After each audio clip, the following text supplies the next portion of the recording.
We climbed, where lank electric lines and tension cables linked its raw brick hovels like a complex feud.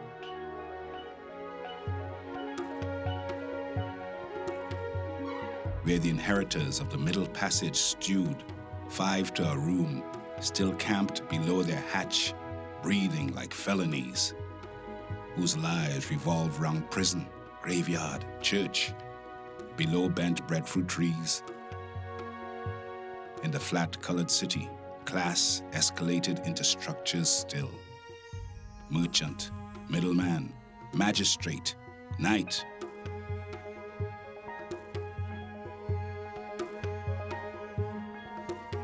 To go downhill from here was to ascend. We are on Breeze Hill in Laventille, Upper St. Babs, where you see we can get a full view of Port of Spain. The Twin Towers, the Savannah, Napa, and as far out as the islands, and you could see the beauty of it. Most people don't understand how Laventille came to be, and we have to go take our mind back to the moment of emancipation and what that meant in a real way. As far as knowledge puts it, Laventille was one of the areas where had the free slaves, that after they came off from the boat, they came straight here. Some of the soldiers came here. And as time goes by, other people from the different Caribbean islands came and developed Laventille where it's at. This is where they settled since 1855. The hill was very important in the development of Port of Spain. It grew up in parallel. All the low-paying jobs that couldn't occupy the good space, they were sent up, or they went up into Laventille to house themselves and to create their communities. So Laventille was developed and designed by the community itself. Let me tell you about this place. That really, really blew my mind. I tell Mrs. Ming the other day that this place was my first wife. Port of Spain is my heart, but this place is my soul.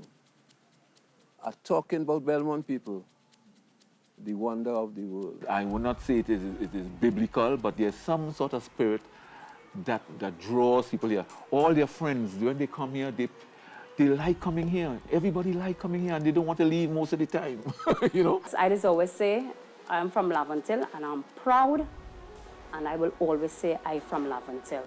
So Laventille is, like the original name, the wind, the lungs, the vent. It is very crucial. It's a very crucial community in the life of our society, and continues to be so, but this time in a distorted, negative way, from the perception of crime and that sort of inner breeding of a culture, as my good friend Stanton Cutie likes to say. But the security of the area have to be improved.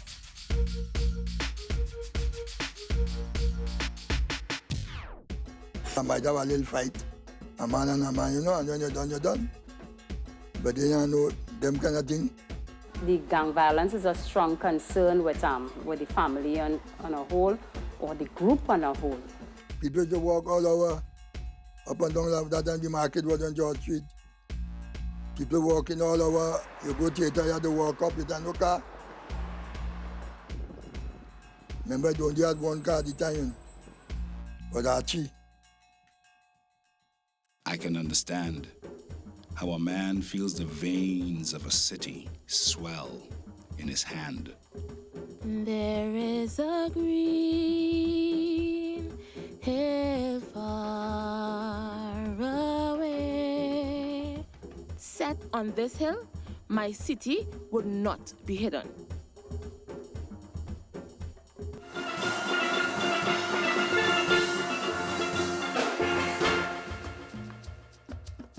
We always say the panmen subsidize the society. They produce the value. And the rest of the society benefits from it, but they don't. So in a sense, what you have in East Port of Spain is a lot of value created by the hard work of the people and the creativity and the intelligence of the people in the area. And in a sense, Trinidad and Port of Spain feeding off them, rather than the way we like to think about it as them feeding off Port of Spain. Now, if we look at East Port of Spain with so much history and culture, these things was never really documented. right? And this could serve as an educational tool. It is nice to see the people coming forward and share their experiences about the community. And I believe the children of the community will even understand better if they know about the community. And that's what the project is about. How to understand what's taking place in the space here, because it's a spatial context that's taking place, proximity to Port of Spain. And in communities, with its cultural centers and locations, and to see how we could capture that. To get the different history of the community, the cultural assets, and also the human aspect of it. You know, because in every community, your human resources is very important. I have the good fortune now of working and meeting young men and women from the Laventille and East Port of Spain community through working with Tall Man. And I say to them, you know where you come from? And it's, of course, I come from Laventille, or Block 22, whatever the case may be. I said, but do you know where you come from? Do you know what that area is, what it represents? And they don't know. And how are they supposed to know? It's not no book nowhere. You had to go looking for that information. You know, we gave them a project to do called Walking on the Shoulders of Giants and say, find an old person in the community and talk to. Well, the purpose of this match is to look at the cultural assets that you have within your community, right? To leverage it and see how you could use this for economical growth. So we're trying to take our understanding of what we have now and the written history and recreate a mapped version of what was taking place there. And we're looking at East Port of Spain is approximately 6,000 acres, right? And with the richness of culture and all these things, it come like you're lifting it and move it from one stage to the next, and that is part of development. They didn't have the resources and the benefits, so you see what has happened is unplanned.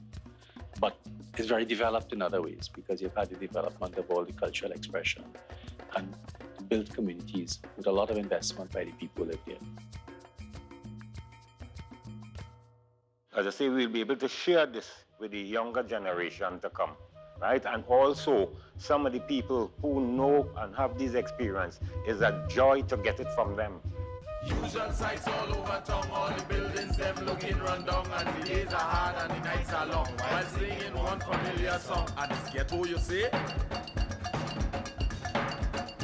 Like if thing ain't hard enough, you're trying to make things more rough.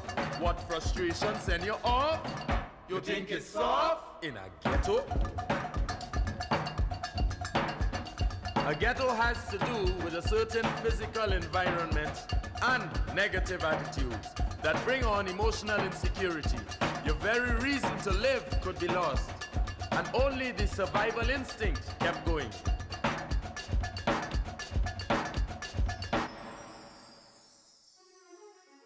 The people in Laventille, they are the ones who built Port of Spain. Those are the people who quarried all of that stone that we see in the President's House, that we see in Stormeyer's Castle, that we see in all the walls in downtown Port of Spain and East Port of Spain. Even the streets, the curbs in the street were formed with blue limestone from the Laventille Hills. Well, on the hill you have Fort Picton, which as far as the military history of Trinidad is concerned, is very important. You have also Churka's Observatory, which they call Fort Shakan. Churka's Observatory is actually of international importance because that is where the Churka, who was an astronomer, he fixed the New World to the Old World via lines of longitude and latitude. So it's an internationally important site. A lot of people in Trinidad particularly are not aware of the importance of the site. You have Our Lady of Fatima Shrine on the top of the hill, which the statue in particular is what would be the most important historic feature of that, because it sort of stands up there and looks over Port of Spain. So it's really amazing.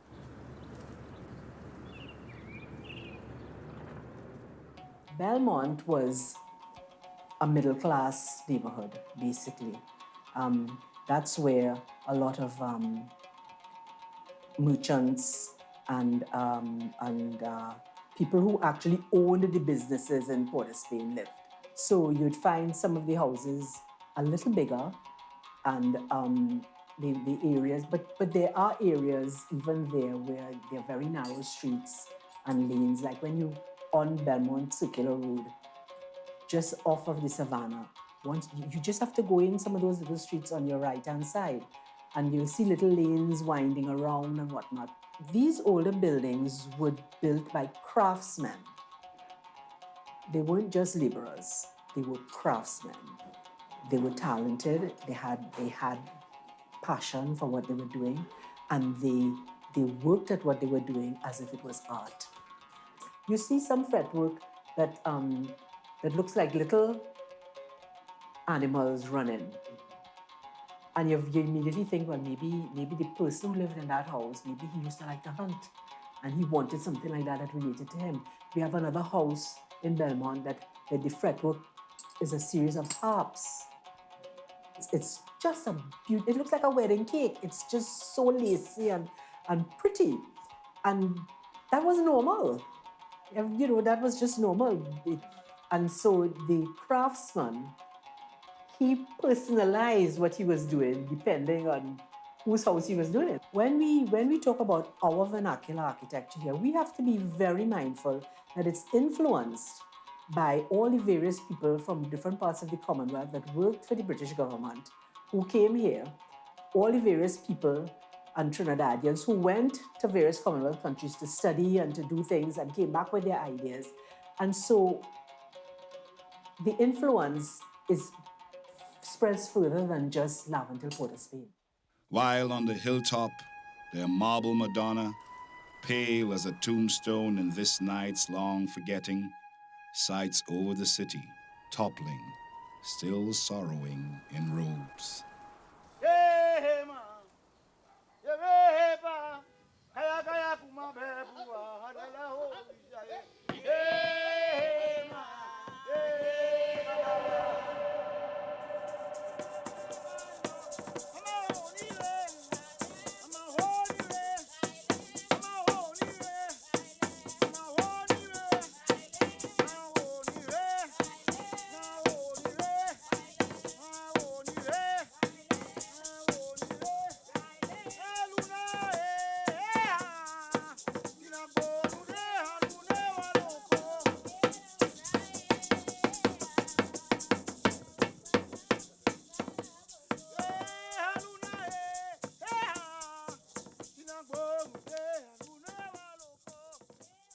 People that say Shango Baptist, but it's not Shango Baptist. Everything is one God. It's no mix up. All of these things here belongs to God. It don't belong to nobody. I'm the shepherd that takes care of everything that is for the sacrifice, better known as the Etia Mangwa. Every morning I come here to light St. Michael, the archangel there, where we just give the African feast, the offering to him. We just give the offering to him. Now it's St. Michael, Gabriel, and Raphael, but we just give kill the goat for him and make the sacrifice for him. Attend to the animals for sacrifice and keep them unblemished, keep them fed properly so they will serve their cause in the Orisha ring when they are called for by names and codes. And this is the grains we just give to them, you know. Mix the And grains. look on the altar, you can see a bottle of olive oil. Grains and water.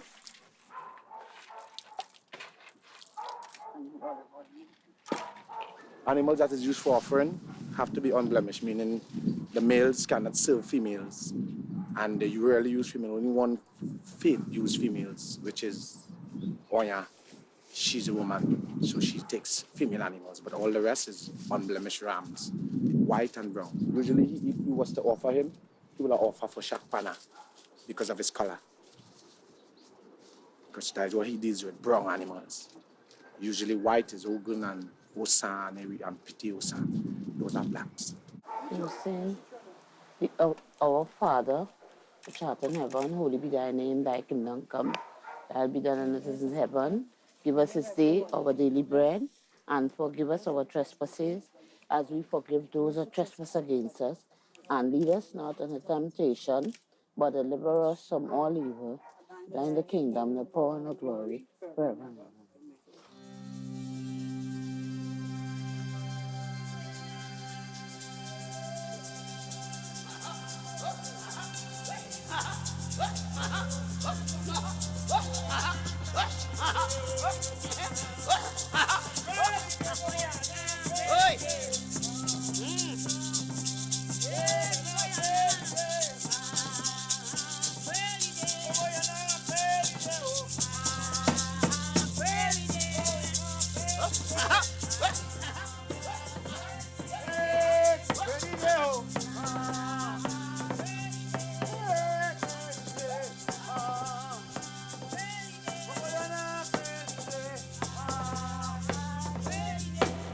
The drum was banned.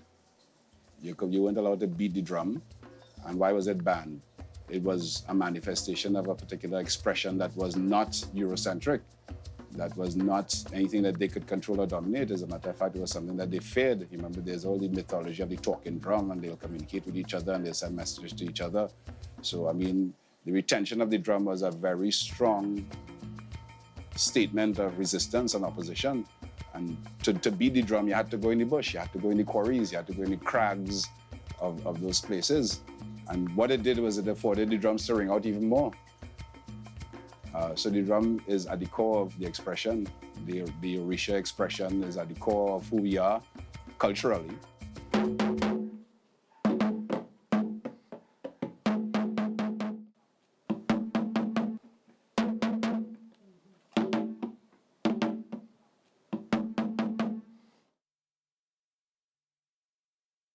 This is where we beat and the dance. Well, all this is going to be fixed. This is where the drummers are.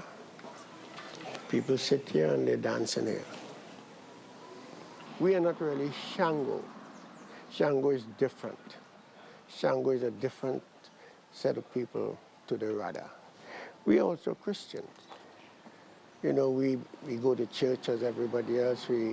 We pray the same way. This is the voodoo kwe, we call it. We have all the little ornaments and so on. You can come in, It's all right, come, it's all right. You have all the ornaments in here, you see it's all Catholic, Christian. And this is the drum. I just finished making this one, putting on a skin on it. It's, see, it's different to the Orisha, you see?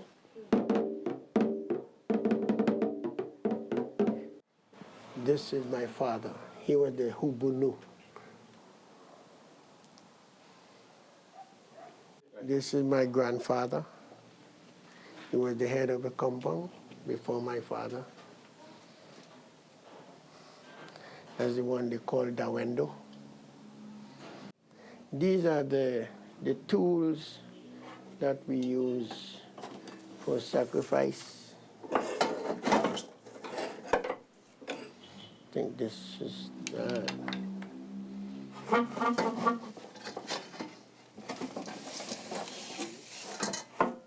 this is one. This is older than me.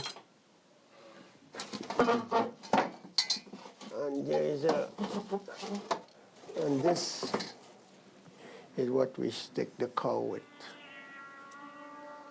This is what we call a dagger.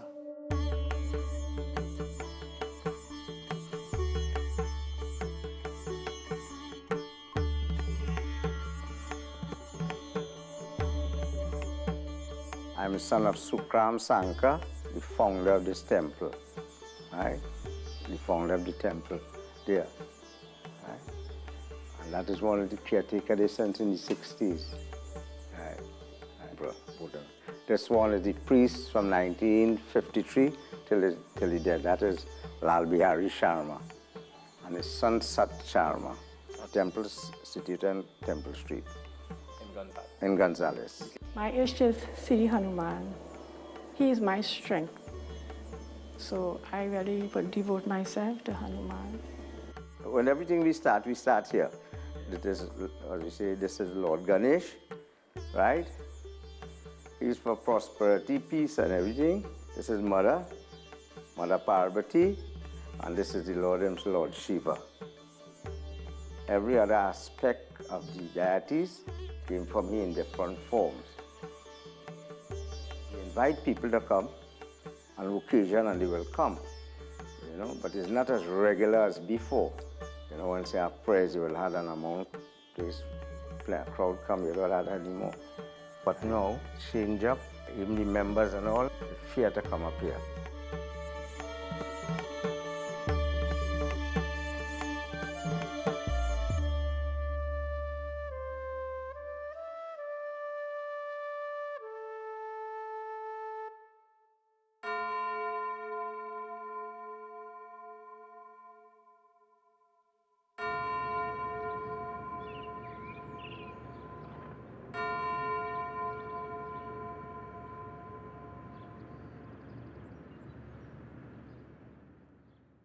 The sound rings out like a clarion bell. When rubber meets steel, the rhythm will spell like a medieval trumpet hammering truth and lie. Organ and Shango, the thunder of man. The desperation of this hill is written in pan. Belmont calls the maple a catas in front of the grandstand. Before we reach Katie's Road, we done form a steel band. Indian Maya say, go and tell Ken Morris to start making the crown, to put on your hero head, Jerry Brown.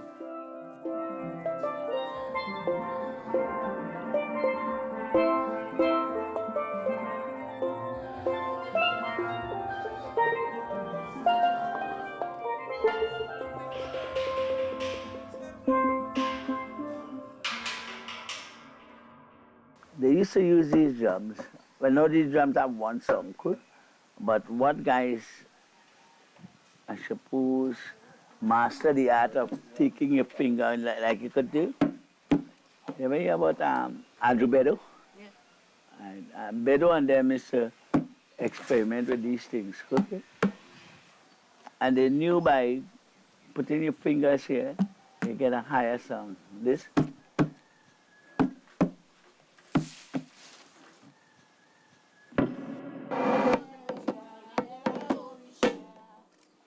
Again, you hear the song.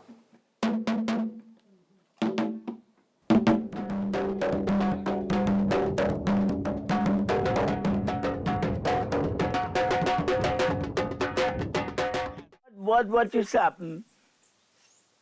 If you follow what they call Shango and Radha and all these things, people usually chant. They never wait on diesel. Right. So everybody know a song. It's like a Yes Sparrow song. Everybody had known that. And you know, so everybody know how to sing. Yeah, when you bring out the pans just make a little note. It's a more rhythmic thing than a melodic thing. What really happened is that the guys and them took the stones and the hammers, and they were able to groove around it. So the bigger ones they were given a low song, and the higher ones that slim song. These are more like how pans work. Okay? We never painted them, okay? Because now people comb pans and things. Okay? You see, they don't have much notes.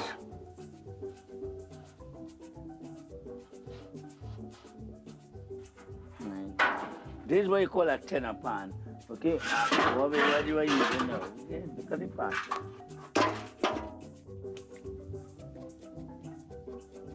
And normally you will paint them. Because they don't have no comb factory or anything like that. Cool?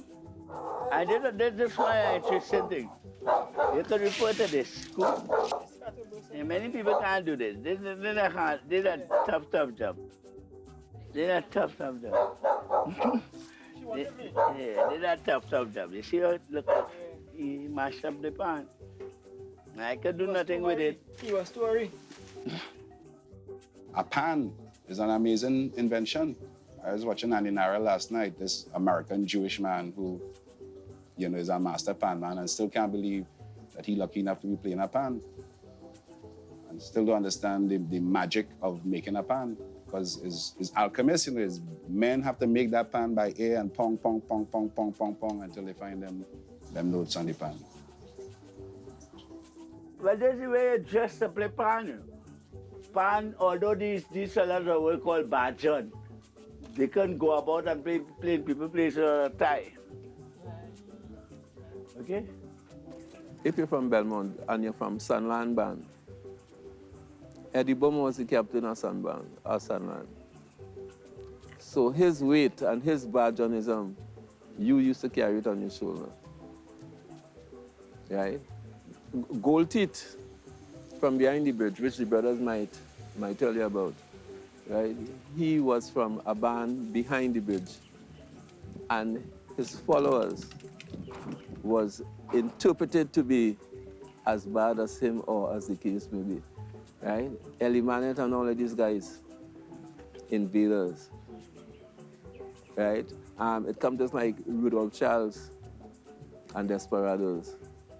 Because of Rudolph Charles' reputation, people were going down based on his reputation because they're from Desperados. Okay, I think the atmosphere around us, the view, the pan, because sometimes we get pan music from both angles, from music makers and from despots over on the other side. So probably that bring out the energy in us. And could be maybe the gunshots. Dance to the gunshots. Dance to the gunshots.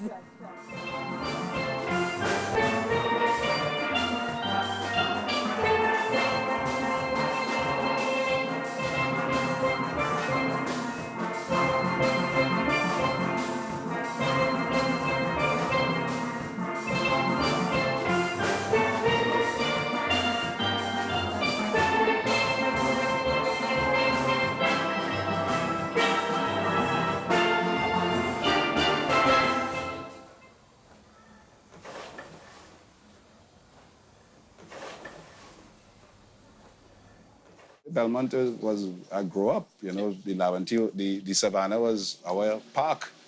You know, there's mass carnival, pushing pan for the first time, just right outside the door and the pan passing and you know, push it to the corner, then you get a little bigger, you push it down by Jenham Avenue, then you get big, you inside Panorama, you're flying kite for Easter.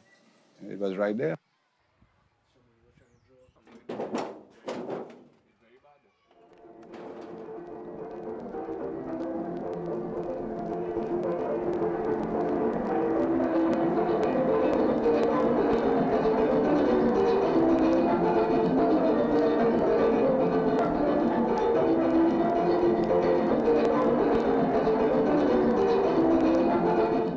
The King Sailor, the fancy sailor, originated in Belmont. Belmont was like the capital of mass. You know, in other words, when you think about Harold Saldina and, you know, Corby and all of these bands that came from Belmont, it was always historical. George Bailey, before he got on stage, he had to come to Belmont. People from Belmont never used to go to town to see mass, you know, because all the mass used to come to Belmont first.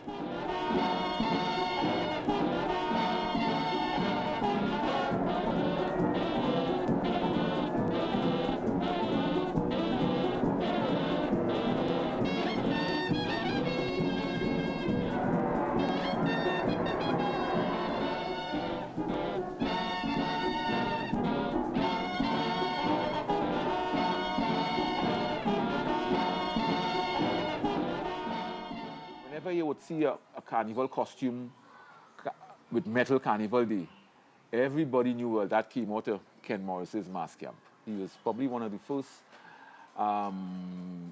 set of artists in Trinidad and Tobago who actually lived on art permanently. My father would always say, well, Glennon, this is what we are playing this year. And most of the designs came from Peter Minshall. And it was always challenging, because we used to say that Peter is a madman. You know, we always label him as a madman. So my father used to say, well, this is the madness we are going to do this year, you know. you know. In those days, a band didn't have a particular name like a steel band. It was, the name of the band was the band leader. First it was Robert Hammond, then it became Edmund Hart, and then it became Ken Morris. Carnival was centered around traditional mass and historical mass. And my father focused more on historical mass. They would go to the cinema and they would take all the extracts from the cinema itself. This is two of the helmets someone who played Greek the Legacy. As you can see, it's Greek soldier costumes. It's actually metal, actually beaten. And this is actually rope that is, dyed into the color to suit the costume. Right? The same thing with this one. This was when we played Pirates and Plunderers. There was an 85-year-old gentleman who played in this costume. His name was Carl Peters. He played Attila the Hun. The oil drums submerge. The ebbing light bears the flotsam of faces away. Dusk, like a threshing of great wings, dies over the city. Dies over the city.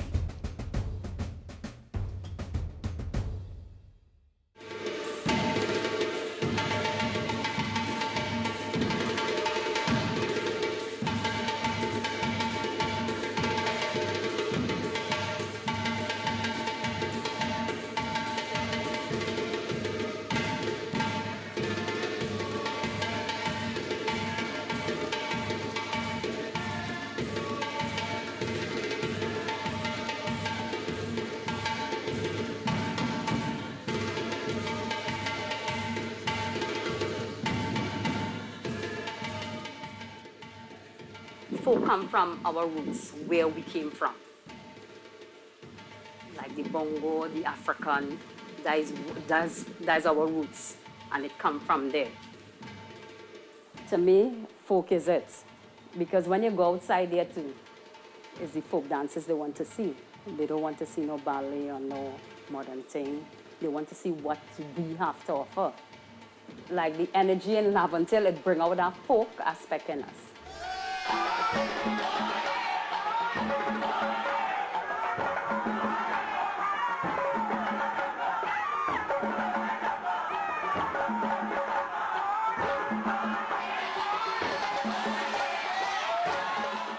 Ballet, piqué, African limbo. Well, we are the limbo champs. It is said that in a ritual limbo, every bar the limboist makes, a request can be asked.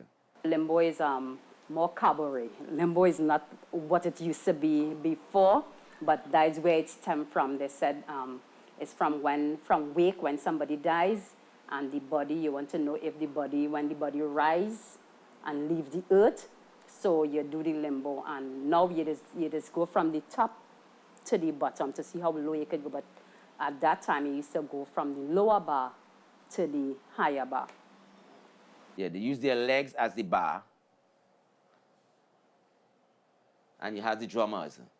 Now they're supposed to have accommodation dancers to keep the rhythm going. You know what I mean?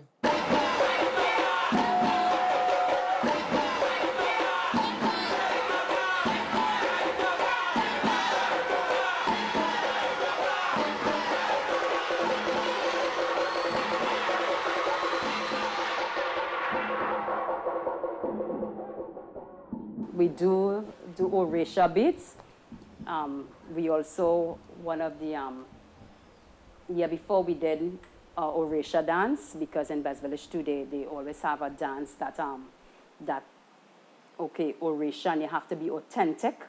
So us coming from Laventille, or having Junior Noel, our drummer, he's into the Orisha thing too. So we like always have the real thing from Orishas, because we sometimes, it have some of the dainties that use cutlash when they manifest.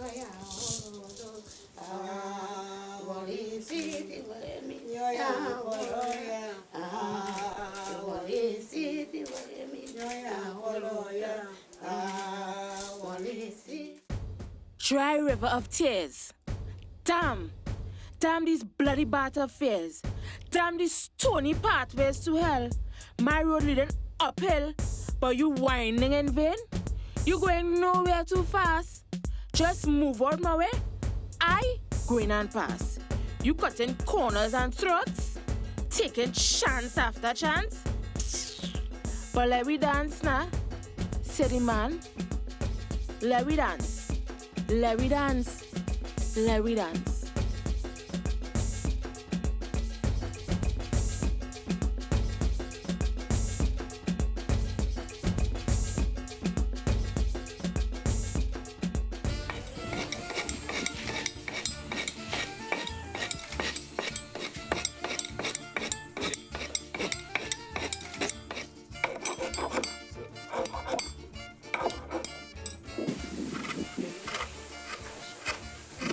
I can't even put a price on this when I done. This is a natural piece, you know. It's a natural piece. This could come under like you and me home. You and your wife. I call it Levy dance now. You and your woman home. And a little music playing. You see the barefoot? You say, girl, Levy dance now, girl. You know what I mean? And they just start to do a little thing. Well, an artist is born, you know. And I had the urge since I born. My mother always tell me, everybody is going and play, and I always finding some piece of stick and piece of wire and always bending up something and always trying to create something, because that was the urge. I born with that. Until 1970. 1970, that changed the times. That opened up the gate, the door to everything. It's then I realized I was an artist. And all the piece of wood I had in the corner under the house, they started to come up because I had to make Afro comb, peace sign, power sign, you know what I mean? My candle dagger. Yeah, well, he was from just on the other side of the hill in Laventille, and Laventille Road itself. You know, I was more on the Chumakak Road. You know, that's about a mile away. But it really didn't matter how far he was, you know what I mean? It's the vibes, what he was trying to say, what he was trying to make us understand. These are the things that really matters. The peace sign, you know what I mean? Peace and love, my brother. All these things was saying a lot. It's sending a message. The power sign, you know, stand firm. You know what I mean? Have your roots inside you like a tree. Without your roots, anybody could move you around. You know, all these was telling you something, all these symbols. And we was using these symbols now in art. Because in most nations, all in Africa too, art teaches you. It starts with art. Art is like schooling. Bay leaf wood. Bay leaf tree, where you put in sugar cake and thing. I was traveling through Belmont, and I saw it at the side of the road in a canal. It was long, like about 10 foot long. And I brought it home, and boy, it was like cutting metal. Your chisel bouncing back and your mallet bouncing back. It took me almost a year to do this piece, but it finished. Right? I decided to make a loop figure with it, a loop. This figure is loop. You can see her arms are looped around his head, and his arms is looped around her. So this is more or less a bedroom piece. It has figuration, but it's semi-contemporary too, or semi-abstract, right?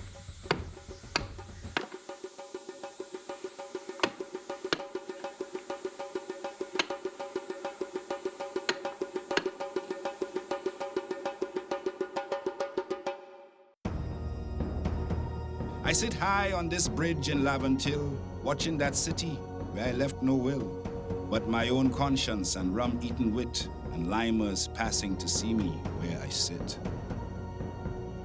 So if you've grown up in an area where there are lots of these buildings and whatnot, that is your community, that is your reference. That is when you can sit back and you can remember what happened when you were a child. That's the area, your area of comfort. Belmont gave me my grounding, my cultural grounding. I grew up on the corner of Pelham and Milo Street. My family had lived in Belmont for generations before. They had steel band in their yard. They used to make masks. I grew up next to a mask camp.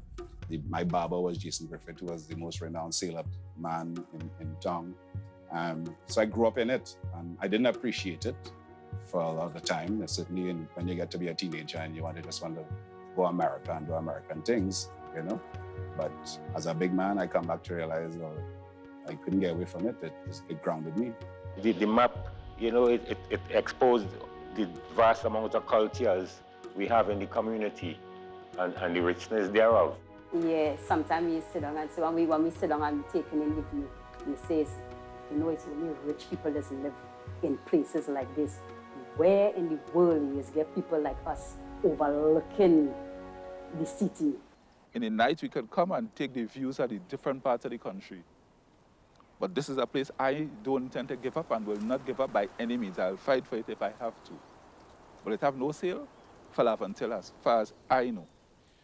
We've been working in East Port of Spain for about 15 years, almost continuously, and we've always tried to develop techniques of working there that work in partnership and try to listen to what the views and the voices coming out of East Port of Spain, because they really understand the environment better than outsiders coming in. I think Laventille is a beautiful place. You have to own it. Yeah, you have to own it. We, as the residents of Laventille, have to ensure that we keep it a pride and joy.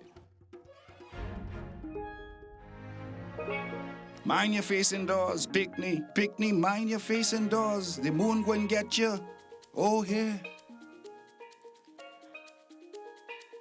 My lady of Laventille, I climb your valleys, my feet following unevenly in your trail, my heart beating faster than a scudding kite on a windy day. Let me rise to greet the evening sky.